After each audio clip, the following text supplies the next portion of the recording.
Hello and welcome to this 14-lesson series on creating dynamic web-based applications using Visual Web Developer 2005 Express Edition. These lessons are designed for the C# programmer who also knows some HTML and help that person become quickly acquainted with developing ASP.NET 2.0 applications using Visual Web Developer 2005 Express. We'll also demonstrate many of the latest ASP.NET 2.0 features that make creating dynamic database-driven websites unbelievably simple. So over the course of the next 14 lessons, we're going to cover the following topic matter. In this lesson, we're going to cover many of the absolute basics, including creating an application, albeit a very small application, from beginning to end in order to demonstrate the workflow of working with this new tool. And then we're also going to cover things like how to open and close projects, how to work with the toolbox, and the Solution Explorer, and more. In the second lesson, we're going to talk about creating user interfaces for our web forms. We're going to look at some of the controls that are contained within the toolbox. We're going to also look at how to position them on our design surface using both relative and absolute positioning. We're going to look at a toolbar that helps us to position in a very precise way the various visual elements that will appear on our form.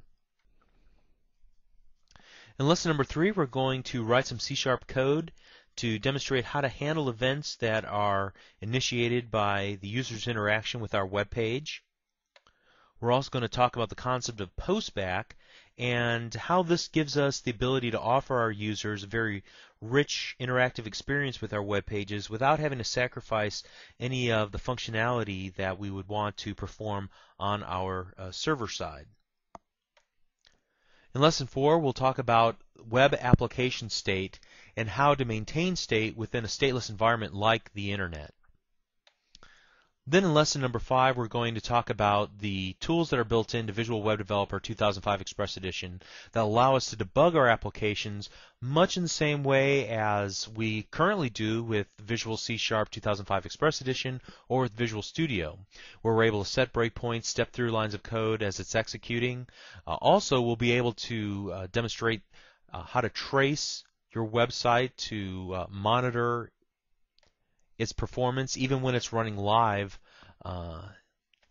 out on the Internet and get feedback from our applications to see how they're doing, which will help us hunt down any very obscure bugs that might be occurring within our website. Very neat.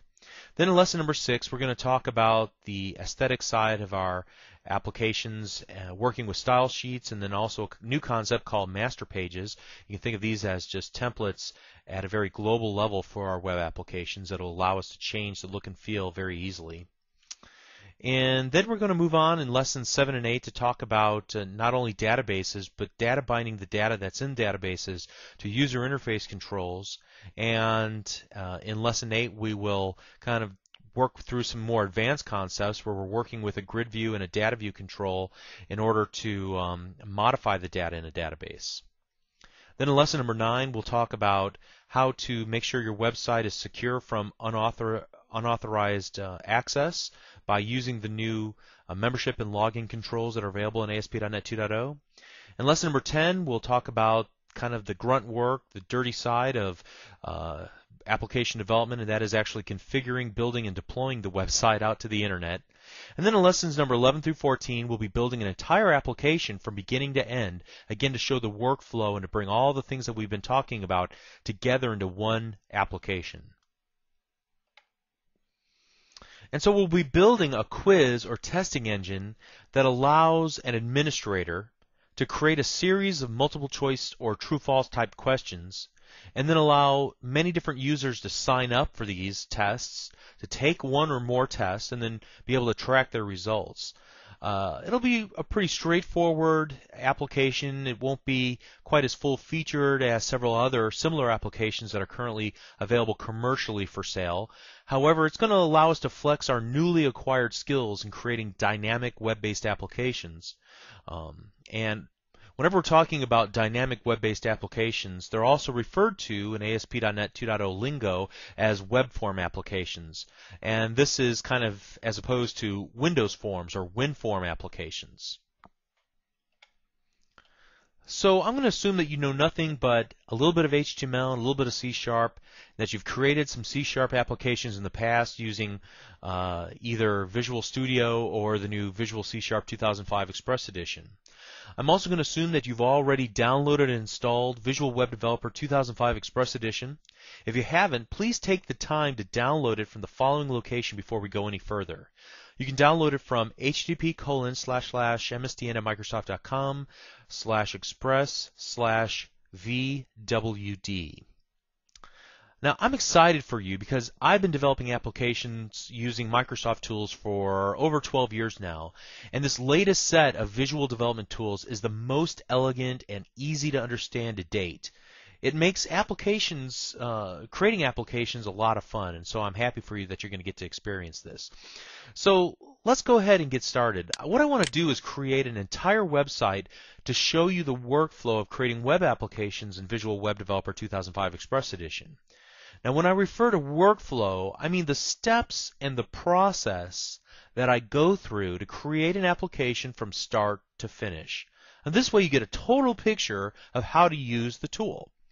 Now, for this first pass, like I said earlier, we're going to be creating a very, very, very simple example. So the purpose of this is that we don't get sidetracked by the application itself, but rather we'll focus more on the tools and the process that we go through in order to create the website. Okay, so let's go ahead and get started. I'm going to take my mouse cursor and go to the menu, the File menu, New, and then I'm going to select Website. The new website dialog appears. You can see that there are several templates that are installed, and I can also search online for templates. I'm going to make sure just to have ASP.NET Website selected. I'll need to select a location where I want to save my project and my website that I'm working on. So you can see here where it's going to place by default my website files. It's in the Documents and Settings for my current user, who happens to be Bob.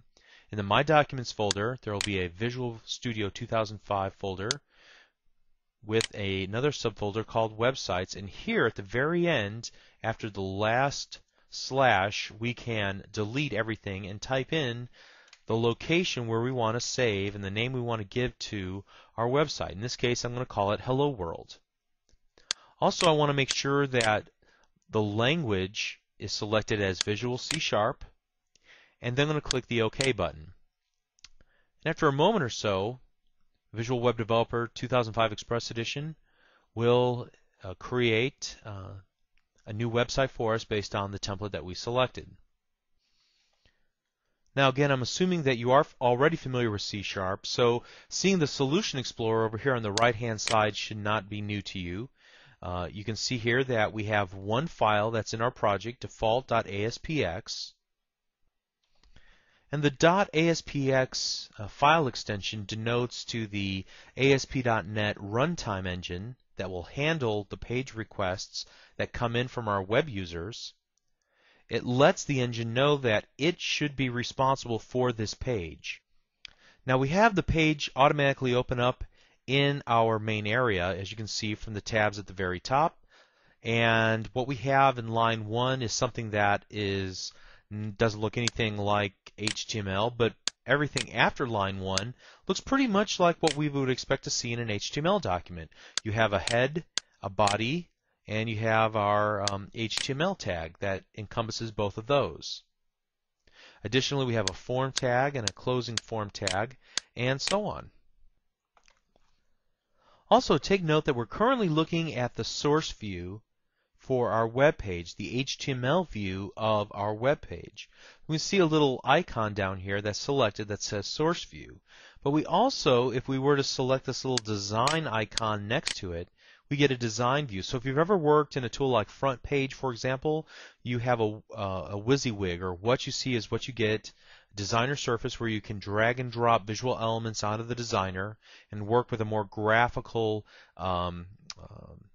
view of our web page, or we can move over to the source and look at the underlying HTML code that comprises that page. Okay, so what we'll want to do at this point now is drag and drop a label onto our designer surface, and I'm going to drag a button to the designer surface, and I'm going to use my mouse cursor to go between the button and the label, and then just hit the Enter key on the keyboard to create a little bit of a separation here.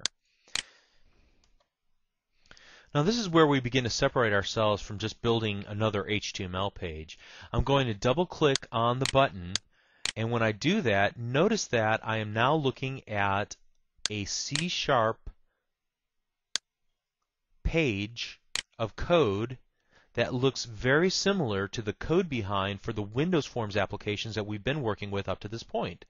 And also notice that we get some event handler code that looks very similar to if this were just a button on a regular Windows Forms application. I get protected void button one click, and I even get like object sender and event argse passed in. So what we have is a very full-featured environment where I'm able to provide our user a web page written entirely in HTML, but work then behind the scenes whenever somebody clicks a button or interacts with the web page in some other way. I'm able to write C# code that will handle those events. And notice that this is stored in a different file, default.aspx.cs. We can look over here in our Solution Explorer and notice that we have the default.aspx, and then you can see the hierarchy underneath default.aspx, almost as if this file were to support our web page. We have the default.aspx.cs file that we're currently looking at in the main area. So I could do something like this. I've got a label 1, and you can see I get the full benefit of IntelliSense just like I do whenever I'm working with Visual Studio or Visual C# 2005 Express Edition. So when I use the dot notation, I can still see all the properties and methods that belong to a given control. In this case, I'm going to set the text property, again, similar to the label control within a Windows Form application. I'm going to set this equal to hello world. And again, I'm writing C# code in order to do this. So here's what will happen. Whenever somebody clicks a button on our form, hello world will be displayed in our label. Let's go ahead and test our application to make sure that this actually works, and then we'll come back and notice some things about our application. Now we get this little message the first time we run each and every project that we create within Visual Web Developer, and that is it asks, would you like to enable debugging for this web application? If we do so, then we're going to create an entry in a configuration file called the web.config, and I'll come back to this what the web.config file actually is in another lesson a little bit later down the line. For right now, let's just use the default and select OK. And notice when I do that there is a little message that pops open from the Windows XP taskbar that informs me that we have an ASP.NET development server running at this location. And notice that it's localhost :1037/hello world. We can even see this now in our web browser. So what is the purpose of this little development server? Well, if you're not already running another web server on your desktop, say for example you're not running Internet Information Services on your Windows XP or Windows 2003 desktop, then Visual Web Developer 2005 Express Edition supplies its own little mini testing web server that will work for the purpose of just development. Now in some organizations they won't let you put IIS on, or maybe you're running Windows Home Edition, Windows XP Home Edition, so it's not you're not even able to run a web server on your local machine. And in that case, then you've got this neat little utility that allows you to still develop applications on that platform. Another very important feature of the local web server is that it only accepts local requests. In other words, requests from your browser on your computer while you're working on the development version of your website, in order to ensure the security of your computer and your network. So nobody, while you're testing your application, is going to be able to do a port scan, find the port that your little web server is running on, and then be able to somehow break into your computer, steal files, or install any malignant code on your machine or on your network. It's just not possible. So now we have our application as it's currently running within a new instance of Internet Explorer. I'm going to click on my button and notice that when I do, that the word label is replaced with hello world. So we have an interactive application. We were able to write real C# code in order to enable some interactivity between our web page and what the client sees and the server, what actually goes on behind the scenes. And we'll talk about how this works throughout the remainder of the series of lessons. So this is pretty cool, right? I mean, we're able to leverage our existing skills in developing C# applications by being able to drag and drop items from the toolbox onto a designer surface, just like we do when we create WinForms applications. We're able to double-click the various controls and then write code to handle the events, and write code, I might add, using C# as opposed to some other scripting language. So we're able to leverage our existing knowledge of the programming language, and then we're able to deliver to the user a very interactive web-based application. But how does this all work behind the scenes? I mean, how are we able to harness some more of this power in order to build applications? Let's spend a few moments talking about the internals of ASP.NET 2.0. First of all, let's start with your current experience with building C# applications. You're probably already familiar with the concept of a .NET assembly, right? You create C# code, and then you use a C# compiler to compile that code into what's called a .NET assembly, which is a special file that has either a .exe or a .dll file extension. And then that file runs in the context of the .NET runtime, and by doing so has access to things like the .NET Framework class library. The .NET runtime manages memory and security and other things for our application. But we know that assembly that's initially created is only created using what's called intermediate language, and once that assembly is run on the target computer, that there's something called just-in-time compilation that takes the intermediate language code and converts it into a real binary that then can take advantage of the specific configuration for that computer based on the operating system, the memory, the processor, and so on. Okay, so the exact same thing happens whenever you're building ASP.NET applications. The code that you write within the default .aspx.cs file in this particular case gets compiled into a .NET assembly. The .NET assembly, as well as all of the .aspx pages, the .html pages, the configuration files, and everything else, get uploaded to a web server. When the very first user requests a page, let's say the default page from the web server, what happens is that the ASP.NET runtime engine that runs within the context of Internet Information Services sees this page directive that we've just glossed over up until this point, and it looks for the code file and the inherits properties in order to associate itself with the underlying assembly that was created based on the code, the C# code. So the page directive is the hookup between the HTML world and the assembly world. And from that point on, the ASP.NET runtime engine knows that your web pages are associated with that assembly and executes the methods in the assembly based on the requests from the actions that are taken by the viewer of your web page. And we'll talk about this more in lessons 3 and 4. But there's a little bit more to it than that. There's some other actions that take place as well. Notice that whenever we dragged and dropped a label and a button from our toolbox onto our designer surface, that it created two entries for us here within the source code. First of all, you see this special tag ASP:label, and then the next one in line 14, ASP:button. You see there's some properties set and so on. The ASP.NET runtime engine dynamically creates a version of your web page by stripping out any special tags that were inserted while dragging and dropping controls from the toolbox on your form, just like the ones we see here in lines 12 and 14. The neat thing is that this dynamically created page is created different based on the user's web browser and functionality, or whichever version of HTML and JavaScript that particular web browser supports. It combines that with whatever output results from the code that you write in C#. And that again is referred to as the code behind. So then it finally delivers this dynamic version of the web page with all the changes made to it, both from your code and from the ASP.NET runtime engine, back to the user's web browser that originally requested it. So let's go ahead and run the application again and take a look at the source code for this page. I'm going to right-click anywhere and select View Source Code. And notice that it turns our label control to a span tag, and then it changed our ASP::button tag to an input type submit name button. So it turns into real HTML. There's also some other neat things, and we were only looking at a very simple example here. There's also a concept of view state, and we'll be looking at that, I believe, in lesson 3 or 4.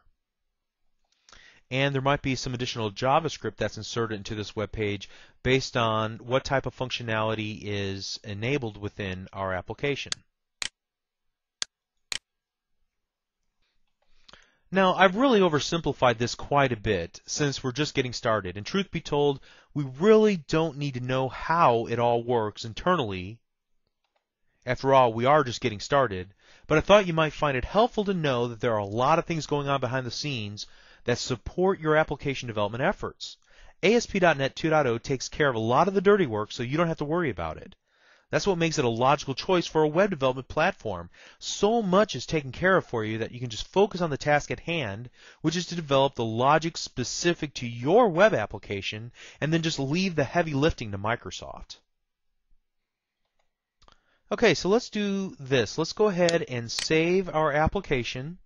And then what I want to do is shut down Visual Web Developer and show you where this is actually saved on our hard drive. I'm going to open up the Windows Explorer and navigate to My Documents, Visual Studio 2005, Websites, and you can see here we have the files for Hello World in a subfolder.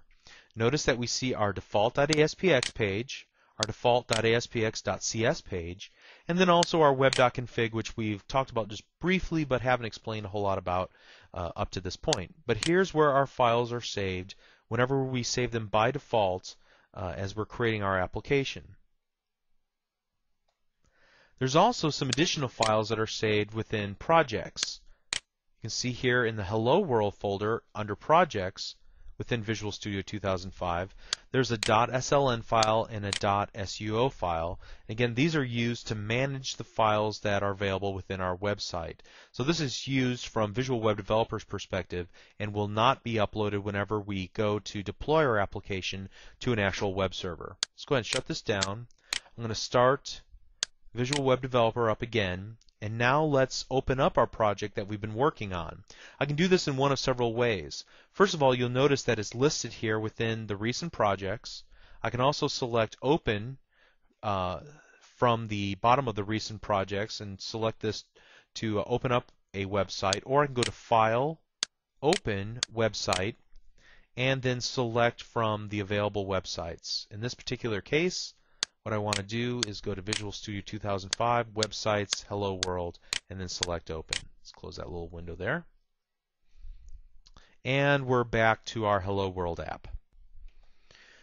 Okay, so let's continue on and talk about adding more pages to our website. And the way that we can do this is either to select the Add Item from our standard toolbar, or I can right-click our little project within the Solution Explorer, and we can select Add New Item. And here you can see a list of maybe a dozen, 2 dozen items that can be added to our project, including HTML pages, style sheets, XML files, databases, schemas, web services, classes, text files, data sets, and a lot more. We'll probably talk about a third or a half of these over the course of the next 13 lessons in this series. For right now, what I want to do is select another web form. I'm going to rename the web form to secondpage.aspx. I'm going to make sure that the language is selected as Visual C#. And here I'm going to either check or uncheck place code in a separate file. Now, if we were to select this, then we would get the file like secondpage.aspx.cs, a file that would contain all of the source code that we would execute on the server to handle the events that occur whenever users interact with our application. However, if I come from a more classic environment where I'm not comfortable with this arrangement, what I can do is unselect this and have the actual C# code intermixed with my HTML code. So I'm going to leave that unselected and click the Add button. before I do that, notice that we have another option, select master page. We'll talk about master pages in lesson 6, so we're going to leave that unselected for right now as well. I'm going to click the add button, and notice now that I have my second page.aspx available, and notice here that I have it loaded in my designer. I'm going to go to the design view. I'm going to drag and drop a label and a text box. A button rather, excuse me. I'm going to double click on the button, and this time notice that I get my button 1 click event, but in the context of my .aspx page. Notice I have 2 script tags, and between them I have protected void button 1 click with an open and close curly brace. So in here I can do the same thing that I did before. Label 1.text equals second try.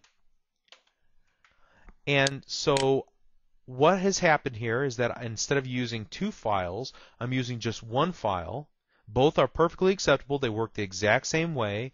Your applications will, whenever they're compiled and then run, all of the C# code gets stripped out and put in assembly just as if you were to put it in a separate file, so it doesn't change the functionality at all within your applications. It's just a matter of preference. Which would you prefer to do? And whenever we run our application, you'll note that it works exactly the same. Now what I'm going to do here is I'm going to right-click second page and select Set as Start Page. That'll be the page that then comes up whenever we hit the Run button on our toolbar. Again, we get our development server, and I click the button, and notice that I get second try. So now that I've shown that we can add it, I can also right-click in the Solution Explorer and select Rename to rename the file, Delete, or I can also cut and copy the file or whatever else I would like to do with it. Okay, so those are some of the absolute basics of the workflow of creating web-based applications. We not only introduced this series of lessons, but also then built a very simple example and talked about how it worked behind the scenes, the purpose of the page directive, and how an assembly is created from the code behind or the underlying C# code that we write, and then how the page directive points to that assembly that's automatically created for us. We talked about saving the project and where it's actually then saved on our hard drive. We looked at how to find our application once again, load it back up in Visual Web Developer, how to add new items. We talked about the difference between code behind or just having the code, the C# code integrated right into the HTML. And so while we didn't really cover anything in depth, we were able to cover a broad range of topics in this first lesson, and that's all we need to do. Now we're going to dive in over the course of the next 13 lessons and start explaining more and filling in some of the more of the details for you. In fact, in the next lesson, we're going to get more into depth on creating user interfaces using controls from the toolbox. We're going to demonstrate how to use some of the special toolbars and options for the graphical aspect of our web applications as well. So I hope you enjoyed this. If you did, please visit www.learnvisualstudio.net to download and watch over 400 videos just like this one aimed at all skill levels on many different topics related to C#, Visual Basic, ASP.NET, and more. Thank you.